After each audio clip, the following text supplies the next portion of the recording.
Sounds good. You remind me of a young man that I know too, that also has a nice brand that does the same thing, and he's an amazing guy. He has a place called Funk Trunk Records. You probably have heard of Funk Definitely, Trunk most Records. definitely, yeah. Yes. And he is a young man, African American man, doing similar things as well. And I want to speak to that point too with Definitely. you. How is it being a young African American male entrepreneur in this day and age, and what encouraged you to become an African American male entrepreneur while still wanting to just be in a space, in a place where you could also make a profit and then as well try to support your family and others? Oh wow, that's a loaded question right there. It ain't easy. Um, you're speaking to someone that has 3 college degrees, and I went the traditional route. I took some detours. It took me about 6 years to get my 2-year degree because I was out here living life, listening to music, partying out there on the west side of Chicago, having a great time. And I don't regret any of those things. But trying to do my own thing, I realized that school was the best way for me to try to make sense of things while I was trying to do my own thing. I've always been independent. I've always been an independent thinker and wanted to do things my own way. And that's why it took me 6 years to get a 2-year degree, because I wanted to do my own thing.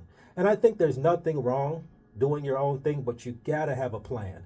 And so I went to traditional route. I got 3 college degrees. I went to school to be a school social worker. I still have my certifications. I still actively work in schools. For the first time in about 5 or 6 years, I went back to provide some support to some schools that reached out to me as a school social worker and a school admin. And so I have a passion to work with youth and give back to my community in that way. But also, at times, it's difficult working in some of those spaces when you may have a certain ethical background or certain morals, and you're in a system that oftentimes some things just don't make sense. If this child needs this and I can give it to him, why can't I just hand it to him? And some things just don't make sense within those traditional type of work atmospheres. Oftentimes people that look like me just don't fit. No matter what we do, no matter what credentials we have, sometimes we just don't fit. And so then what do you do? And what does freedom look like for someone like myself? And my answer to that is just being an entrepreneur. Searching and researching the information to do whatever I want to do on my own. What does it take to start my own business? And so initially it was operating on third-party sites. Like I said, I stumbled across a huge collection.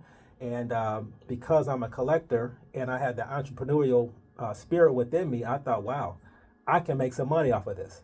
And it's the proof of concept was tenfold. And so during COVID, I would say I was about 6-7 years in.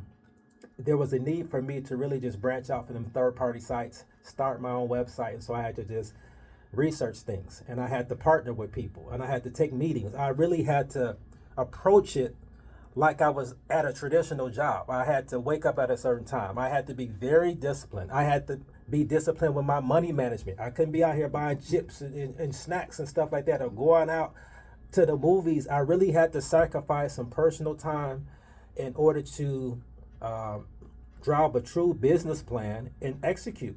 And so getting an LLC, getting a business license in different towns that I operate in. So I'm thinking, okay, I got all my paperwork together. Then I get some office space in another town, and that town come knocking on your door like, you can't operate in our town unless you get these documents. And a lot of different things like that. I never went to business school, so I'm learning this stuff on the fly. Learning how to get capital if that's the route you want to go. All these different things. But it's essential in my mind as a black male to have some sense of freedom and some sense of independence to try your hand at something you're good at. Collecting and listening to music and buying music and digging for music was my niche.